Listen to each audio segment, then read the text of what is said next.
Hello students, I hope you all are safe and fine. So in previous class we read about Mughals tradition of the succession. In this class we are going to read about Mughal relation with other rulers and about Mansabdars and Jagirdars. One thing you will notice in Mughal period that Mughal constantly campaigned against other rulers. Why? To extend their authority. Once Mughal became powerful, other rulers joined them. For example Rajput जैसे ही Mughal powerful हो गए उसके बाद other rulers भी उनको support करने लगे. For example Rajput. Many Rajput married their daughters into Mughal family. जितने राजपूत रूलर्स थे उन्होंने अपनी डॉटर का मैरिज किया था किसमें? In Mughal families and received high position in the society. But many resisted also. But कुछ ने उन्हें रेसिस्ट भी किया था, मीन्स उनके खिलाफ विद्रोह भी किया था. For example Sisodia empire. Sisodia Rajput rulers first refused Mughal authority, but in the time period of Jahangir, they accepted the Mughal services. Once the Sisodia rulers defeated, they were treated nicely by the Mughals, given their lands back and assignments, means Watan Jagirs back to them. That's why in the period of Jahangir, they accepted the Mughal services. The careful balance between defeating but not humiliating their opponents enabled the Mughals to extend their influence over many kings and chieftains. Means Mughal क्या करते थे? किसी भी ruler को defeat करते थे but उसे humiliate नहीं करते थे. डिफीट मीन्स उसे अगर हम कोई बैटल हो रहा है तो उसमें उसे हरा देते थे, बट उसकी जो लैंड और उनकी जो प्रॉपर्टी थी वो उन्हें छीनते नहीं थे, वापस कर देते थे.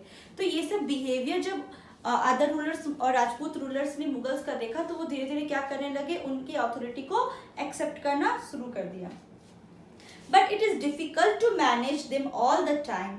बट ये बहुत डिफिकल्ट होता है, as we know that nothing is permanent in this world.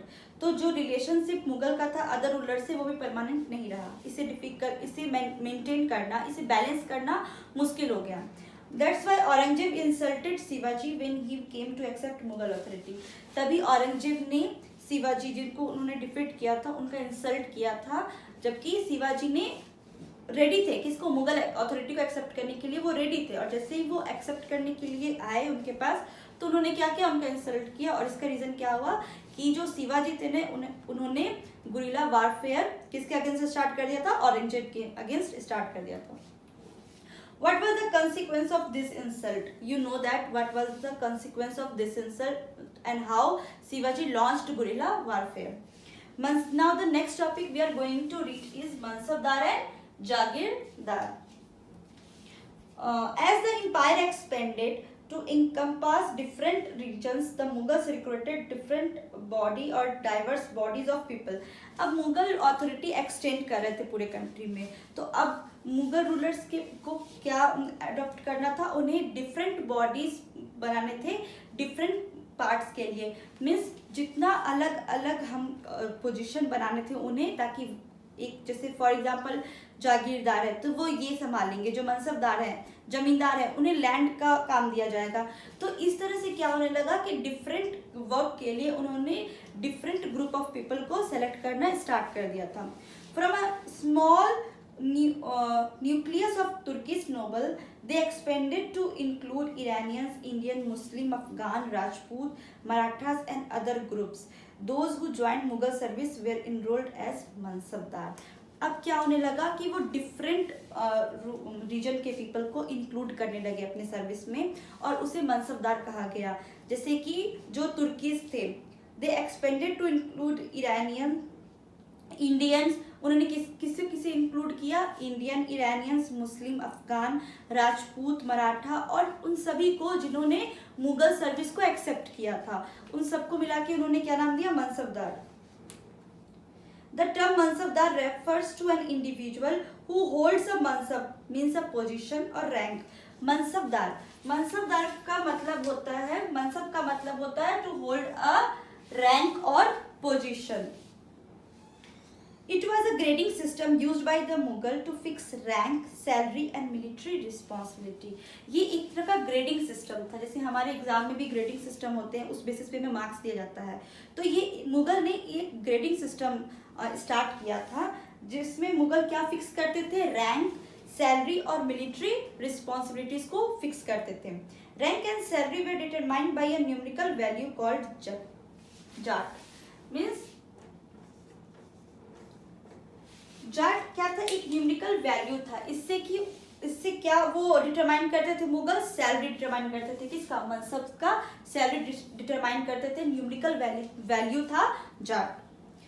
The more prestigious was the noble position in the court, सबसे ज्यादा and the larger his salary, जो नोबल थे पोजीशन इन द कोर्ट, जो noble was the noble position in the court and the larger his salary, जो nobles थे उन्हें क्या किया गया, हाईएस्ट पोजीशन मिला किसमें, कोर्ट में, और उनकी सैलरी भी कैसी थी, हाई थी। The mansabdars military responsibility required him to maintain a specified number of sawar और कैवलरी मैन। जो मनसबदार थे उनकी मिलिट्री रिस्पॉन्सिबिलिटी क्या किस चीज पे रिक्वायर करती थी कि उनके पास कितने ज्यादा कैवलरी मैन है, मीन्स जिसे हम बोलते हैं कितने ज्यादा सवार है, घुड़सवार जिसे हम बोलते हैं, कितने ज्यादा उनके पास हॉर्सेस हैं और कितनी ज्यादा उनके पास सोल्जर है। ये किस पे डिपेंड करता था, उनकी मिलिट्री रिस्पॉन्सिबिलिटी पे डिपेंड करता था। The Mansabdar brought his cavalrymen for review, got them registered, their horses branded, and then received money to pay them as salary. Means जितना उनके पास ब्रांडेड हॉर्सेज होंगे उस बेसिस पे वो क्या करते थे, उन्हें रिक्रूट करते थे और उन्हें सैलरी प्रोवाइड करते थे। Mansabdar receive their salary as revenue assignment call jagir, jagir के तौर पे उन्हें सैलरी मिलता था।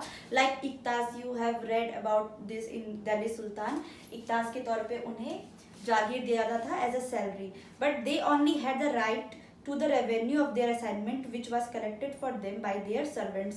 बट उनका क्या राइट था, उस जागीर पे उनका रेवेन्यू कलेक्शन का राइट वर्क होता था, रेवेन्यू असाइनमेंट दिया जाता था रेवेन्यू कलेक्ट करने का जागीर पर, जो कि वो नहीं करते थे, उनके बिहाफ में उनके सर्वेंट्स कलेक्ट करते थे। while the mansabdars themselves served in some other parts of the country। जब सर्वेंट्स उनके बिहाफ में जाके जागीर पे रेवेन्यू कलेक्ट करते थे तो दूसरे मनसबदार का क्या वर्क होता था, वो दूसरे मतलब कंट्री के डिफरेंट पार्ट में वो जाके सर्व करते थे, अपना सर्विस देते थे। In Akbar reign these jagirs were carefully assessed, ये जागीर्स अकबर के रिज्न में ये जागीर्स बहुत केयरफुली असिस्ट होते थे, so that their revenues were रफली equal to the salary of the mansabdar, ताकि जो जागीरदार की जो सैलरी होती थी वो क्या हो, मनसबदार की जो सैलरी होती थी और जितना रेवेन्यू कलेक्ट होता था जागीर से वो दोनों क्या हो, इक्वल हो। ये कौन असेस करते थे, अकबर के टाइम में ये केयरफुली असेस किया जाता था कि वो दोनों क्या हो, बैलेंस हो, मीन्स इक्वल हो। By Aurangzeb reason, this was no longer the case and the actual revenue collected was often less than the granted sum। फिर औरंगजेब के टाइम पीरियड में क्या हुआ कि जो एक्चुअल रेवेन्यू कलेक्ट होता था वो कम होता था, किससे, जितना उन्हें ग्रांटेड सम, जितना पैसा उन्हें दिया जाता था, मतलब कि उनकी सैलरी जितनी डिसाइड होती थी और जितना जागीर कलेक्ट होता था उन दोनों में बहुत डिफरेंस होता था, वो दोनों सेम नहीं होते थे, कलेक्शन जो होता था वो हमेशा कम होता था। There was also a huge increase in the number of mansabdars, which meant a long wait before they received a जागीर। अब क्या होने लगा, धीरे धीरे मनसबदार का जो नंबर था वो धीरे धीरे इंक्रीज करने लगा, इसका मतलब था which meant a long wait before they received a Jagir. These and other factors created a shortage in the number of जागीर। अब क्या होने लगा, जागीर मीन्स लैंड, अब जागीर का जो नंबर था वो धीरे धीरे डिक्रीज होने लगा और मनसबदार क्या होने लगे, डे बाय डे इंक्रीज करने लगे। As a result many jagirdars tried to extract as much revenue as possible while they had a jagir. अब मनसबदार क्या करने लगे, उनको कोई लैंड ग्रांट किया गया, मीन्स जागीर कोई ग्रांट किया गया रेवेन्यू असाइनमेंट के लिए, तो अब उस जागीर से वो अपनी रेवेन्यू को क्या करने लगे, इंक्रीज कर, रेवेन्यू असाइनमेंट जो उन्हें मिला था तो उससे अपनी रेवेन्यू को वो इंक्रीज करने लगे as much as they can. Aurangzeb was unable to control these developments in the last year of his reign and the peasantry that therefore suffered tremendously। Aurangzeb क्या होने लगा, अब इसे कंट्रोल करना, औरंगजेब का जो लास्ट पीरियड था, रीजन था, उसमें उसे ये कंट्रोल करना बहुत मुश्किल हो गया, बिकॉज मनसबदार उस टाइम में क्या करने लगे थे, अपने रेवेन्यू कलेक्शन को इंक्रीज करने लगे थे विद द हेल्प ऑफ जागीर। तो अब ये जो डेवलपमेंट हो रहा था, अब जो ये डे बाय डे ये चीज़ बढ़ते जा रही थी, तो उससे क्या हुए, जो उनके पेजेंट्री जो थे, पेजेंट्री सोसाइटी, वो ज़्यादा सफ़र करने लगे। किसमें? औरंगजेब में। So this all about mansabdars and jagirdar. So in this class we read about Mughal relations with other rulers and about Mansab, what is Mansab, and how Mughal adopted grading system to fix rank, salary or military responsibilities, and what was the numerical value Jat to give them salary. And what about Iktas? So all this about Mansabdars and Jagirdars. In the upcoming class we are going to read about Jamindars and Jabt. So this all about for this class. Thank you.